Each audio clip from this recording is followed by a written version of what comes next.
Part 8, home recording. Years ago, if you were a songwriter, you had to go to a recording studio. There were many around. In fact, in each town, they'd have one recording studio. Cities would have 2 or 3. You had to go there. You had to either go by yourself and play or have friends or a band. You had to make a demo. Once you made that demo, then you also had to have the sheet music made, because to have it copyrighted, you need the sheet music. So now you have all this. You had to pay for a studio. You had to pay for musicians if you needed it. Now you have a demo. So what do you do with it? You send it to the record companies. They won't even listen, because a lot of people tried to sue them. They said, oh, I sent you that a year ago. Now you're using it. So they stopped refusing. A lot of people went to Nashville, because in Nashville, if you're ever in Nashville, along the main street, there's club after club after club with bands all day long trying to get noticed by the record company executives or artists who come in during the day and are looking for songs. So a lot of famous country songwriters got started writing music for other people. In fact, many years ago, there was a fellow from East Orange, New Jersey, named Eddie Rabbitt.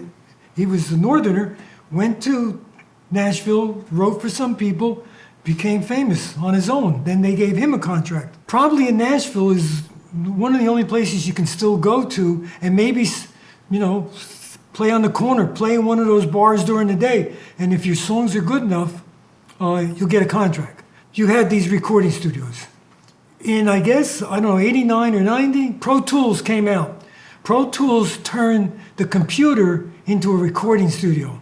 That changed everything, because now people could record in their own home. As the years went by, not only can you record, but they added instruments in. First, they added instruments, what they call MIDI, just sounds like an instrument.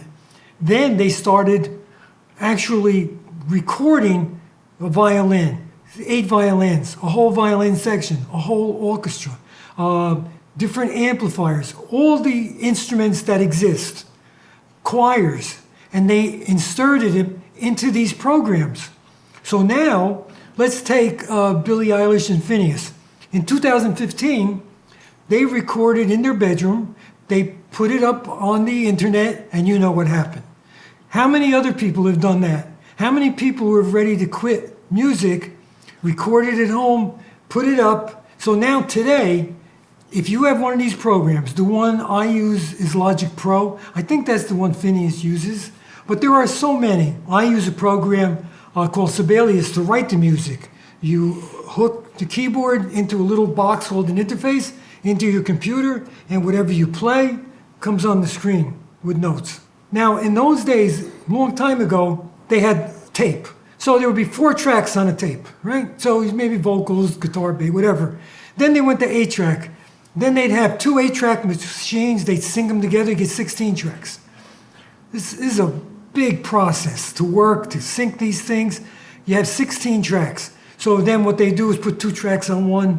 The computer is unlimited tracks, there's hundreds of tracks. When they record today, in the big studios, there are some big studios left, because, big band wants to go in, maybe you want a lot of violins or whatever. They'll put 8 mics on the drum set alone. They'll have a mic on every cymbal, on every drum. They'll have an overhead mic for one drum set. So you could imagine now what they can do. What you can do recording for your voice. Remember I said in the beginning, sing all the time.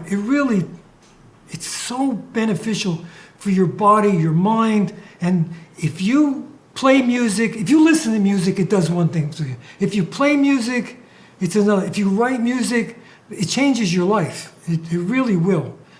If you record at home now, you could do it all yourself. Then you could put it up on social media.